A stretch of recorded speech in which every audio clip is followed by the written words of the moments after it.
Hi. To start with the recipe, first, let's prepare our vanilla bean, which will give our custard that beautiful, authentic flavor.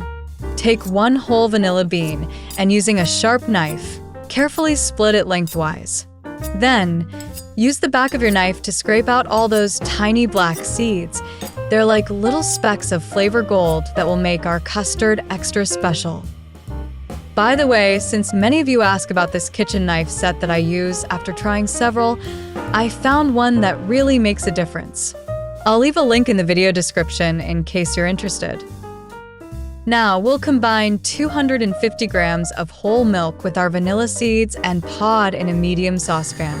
The trick here is to heat it slowly. We want to bring it just to a simmer, not a full boil. You'll know it's ready when you see tiny bubbles forming around the edges and a thin skin starting to form on top. While the milk is heating, let's work on our egg mixture. In a medium bowl, whisk together 60 grams of egg yolks with 30 grams of granulated sugar until well combined. The mixture should become slightly lighter in color and a bit thicker. This usually takes about 2 to 3 minutes of whisking. Here comes a crucial step that requires patience. Slowly pour the warm milk mixture into the egg mixture while constantly whisking. This process is called tempering, and it prevents the eggs from scrambling. Add the milk in a thin, steady stream while whisking vigorously.